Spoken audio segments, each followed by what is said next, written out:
Deep in the heart of Cambodia, hidden beneath the thick green canopy of the jungle, lies one of the greatest wonders of the ancient world, the temple of Angkor Wat. Its towering spires rise like stone mountains, carved with intricate designs that tell stories of gods, kings, and mythical creatures. But among these carvings, one figure appears again and again: the serpent. The people of ancient Cambodia believed in the power of serpents, or nagas, as they called them. These were not ordinary snakes. They were divine beings, guardians of sacred places, and bringers of both life and destruction. The naga was a symbol of water, fertility, and protection. To understand why the serpent appears so often in Angkor Wat, we must journey back in time, to a world where myths and reality were woven together like threads in a grand tapestry. Long ago, before the great temples were built, the land of Cambodia was said to be ruled by a powerful serpent king. His name was Shisha, and his kingdom lay beneath the waters. He was wise and mighty, and the people worshipped him as a god. They believed that the rivers and lakes were his domain, and without his blessing, the land would suffer drought and famine. When the kings of Angkor began building their temples, they knew they must honor the Naga. The first great king, Jayavarman II, declared himself the divine ruler of the land, chosen by the gods. To show his connection to the ancient serpent, he ordered his builders to carve nagas into every temple. The most famous of these is the Naga Bridge, leading to the entrance of Angkor Wat. Here, giant stone serpents stretch their long bodies, forming a railing on either side. Their heads rise like guardians watching all who pass. But the nagas were not just protectors. They were also part of a great myth, the churning of the ocean of milk.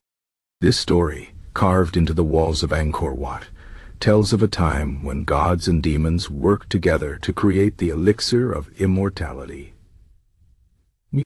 They used a giant naga, Vasuki, as a rope to churn the ocean. The gods held one end of the serpent, and the demons held the other.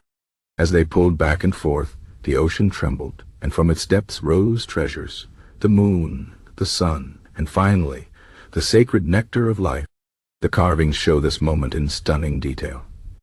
The serpent's body coils like a living rope, his face twisted in pain as gods and demons pull him. Waves rise beneath him, and strange creatures emerge from the water. This was not just a story to the people of Angkor. It was a sacred lesson. It taught that great rewards come only through struggle, and that even enemies must sometimes work together. Yet the Nagas had another role, one of balance. In Cambodian myth, the Naga princess married the first king of the land, uniting the world of humans and the world of serpents. This marriage brought prosperity, but it also carried a warning. If the kings ever forgot their sacred duty, the Nagas would rise in anger, flooding the land and reclaiming what was theirs. As you walk through the halls of Angkor Wat, you will see the serpent everywhere. His body twists around pillars, his face stares from walls, his coils frame doorways. He is a reminder of the power of nature, the wisdom of the gods, and the duty of kings. But the most mysterious carving lies in a hidden corner of the temple. Here, a great naga is shown with 7 heads, his hood spread wide like a fan. Beneath him sits a meditating figure. Some say a king, others say a god. The meaning of this image has been debated for centuries. Some believe it shows the serpent granting wisdom to a ruler. Others think it is a warning, a reminder that even kings must bow before the power of the divine. The people of Cambodia still honor the Naga today. In festivals and prayers, they ask for his protection. Fishermen leave offerings by the river, hoping for a good catch. Farmers whisper his name, praying for rain. The serpent is not just a stone carving, he is a living part of their world. Angkor Wat stands as a monument to faith, power, and art. But more than that, it is a bridge between worlds, the world of humans and the world of myths. The serpent carvings are not just decorations. They are messages from the past, speaking of gods and kings, of creation and destruction. So the next time you see the image of a naga, remember, this is no ordinary snake.